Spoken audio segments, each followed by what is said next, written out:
Now you're just going to grab your towel, or if you have a block, that's great too. And then you're just going to do the modified plank. So squeezing the block in between your thighs, and then you're just coming into the all fours position, and then rounding your back ever so slightly, just tucking the pelvis under a little bit, and now you're coming up. So that should feel very easy to do now. It should all make sense. You're squeezing this block so as hard as you possibly can without creating too much tension elsewhere. For you, actually give yourself a little bit of a pushback. You want to make sure that you can really feel the balls of your feet on the ground, so that you're not so much on the toes, more on the balls of the feet, and that the knees are almost touching the ground. And rest. You're going to do 2 more of those. So we're just holding for about 15 seconds. And again, this is like a really good time to start working on the breath and tension where you want it, which is in between your knees, and then no tension where you don't need it, which is like your chest, your upper body, your neck, shoulders. And one more time, lifting, rounding the back just a little bit, shifting your weight backwards ever so slightly. And you're just breathing here and squeezing. Relaxing your neck, relaxing your jaw, even the shoulders. You don't have to push away so much here. Try to keep your upper body as relaxed as you possibly can. And rest. One more.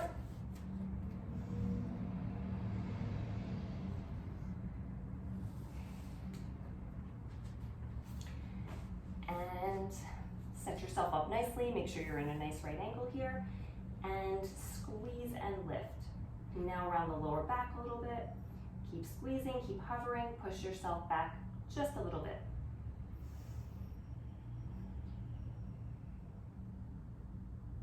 Think about what your feet are doing here, your ankles, your heels, trying to make sure that they're in line with your toes.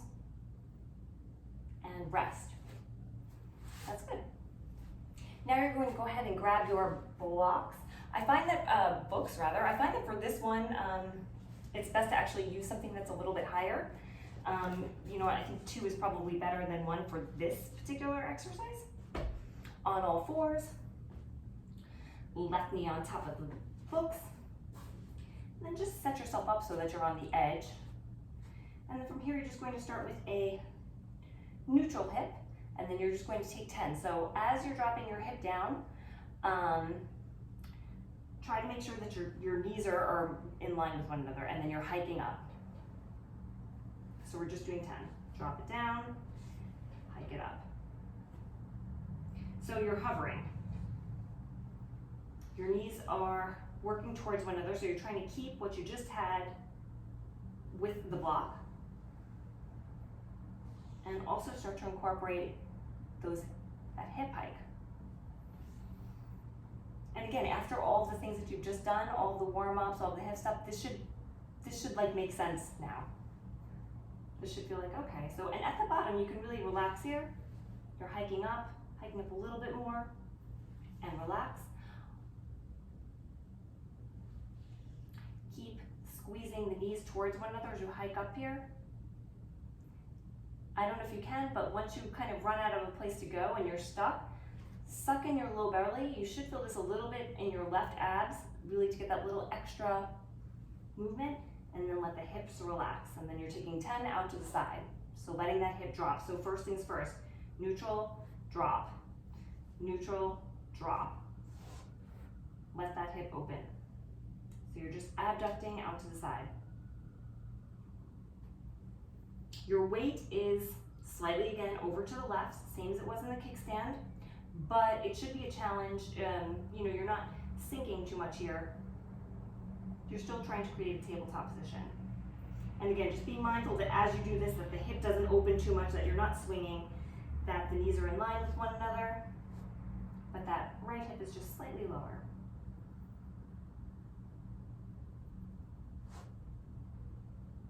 Good, that's 10 and 10. So now you're going to stretch out your QL. So I'm going to do it the opposite way that you should be doing it, just because of the way that I'm set up here. But if you have a chair where you can just hang off of it, that's ideal. Couch is good. So my left hip is going to be hanging off, but it will be your right hip.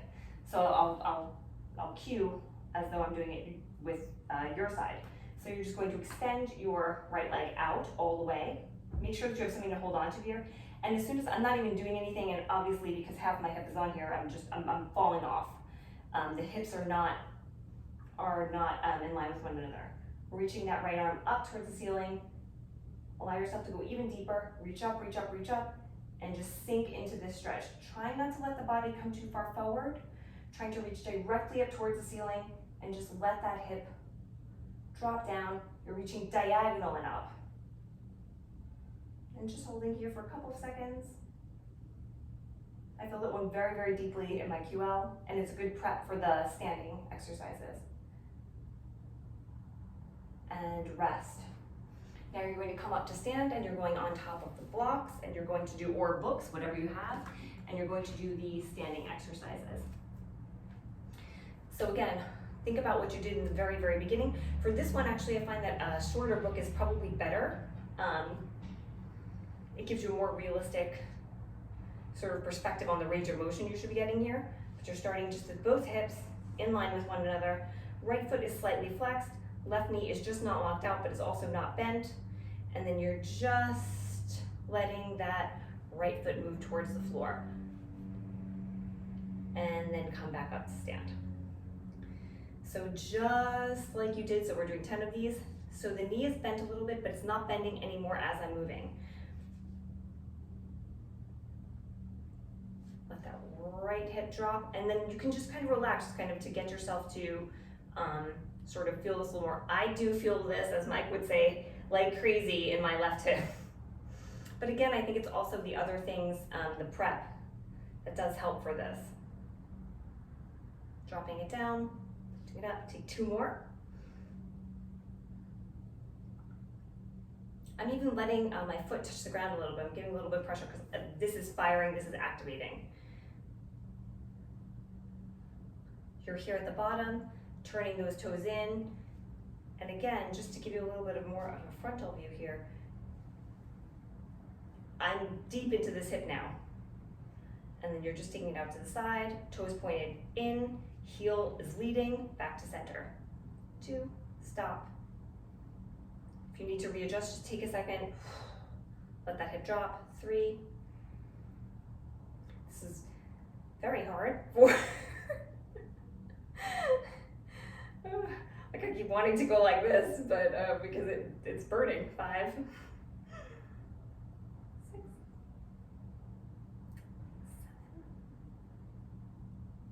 7. 8. 9. And 10. And rest. Good.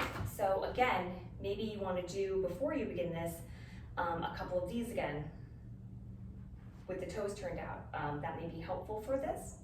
And then we're just going to finish up with 2 exercises, but just kind of stretch that out a little bit. We're going to do the side lunges. So you actually don't really need a towel for this, but certainly if you have one, that's going to be good, but you're just going to step out on the left leg. So that should be happening naturally now, that hip hinge. So again, maybe just doing a couple of these on this side, just getting used to that feeling. The right toe is pointing out. And then come back to neutral and then step it out. So you're already in that position. And then from here, you're just going to drag your leg in. The carpet's a little better. So you're stepping out, and then you're just going to drag that right leg all the way in. From the side, the thing that you really need to be aware of is when you're stepping out, keep going, and you're continuing to do the leg drags as I'm talking to you, that you tend to stand up a little bit straight here. So it's all in your quads, and you really want to get that hip working. So stick your butt out a little bit, hinge at the hip, and really let that weight drop over into that left side. So not quite so neutral here. This is what it would look like if you were not corrected. And you really want to work on not so much working from the knee, but from the hip, sticking that hip out as much as you possibly can, and then just dragging the leg up. So your leg is coming out, and then you're dragging that leg back up. So again, it's just a matter of keeping a light pressure on your toes, keeping the toes pointing forward, sticking that hip out as much as you possibly can, and then coming right back to center.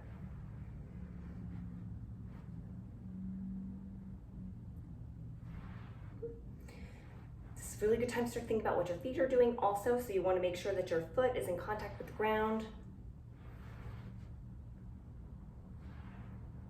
And take one more. Good, and rest. One more set of those, so you're going to just do 10 more of those. I think is pretty good.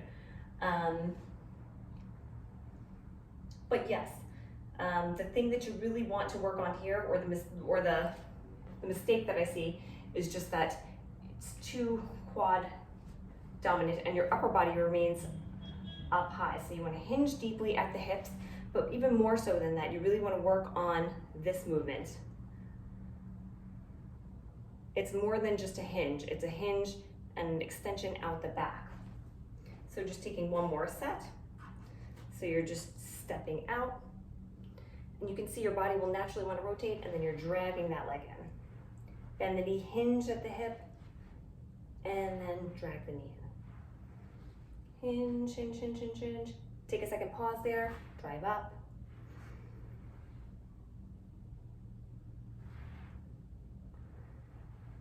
That's good, hinge, hinge, hinge.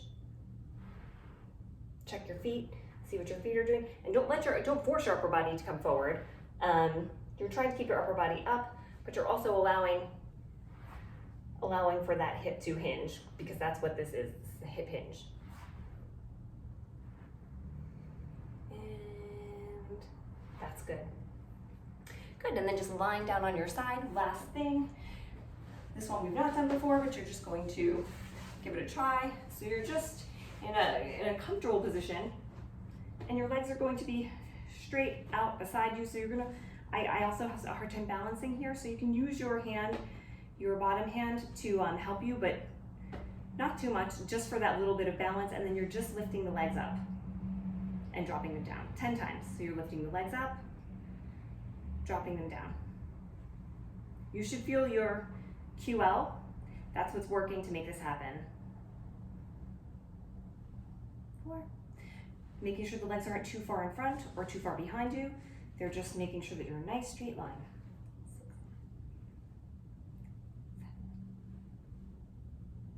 6, 7, 8, 9. One more. 10. Switch sides. So again, upper body nice and comfortable here. You know, support your neck. Left hand, just for balance, just so that you're not rolling forward and backward, but set yourself up nicely here. Don't overthink this one. It's pretty simple. That's all you are doing, is you're just lifting the legs up. Keeping the legs straight, locked out, knees together, toes together, and lower down. 4.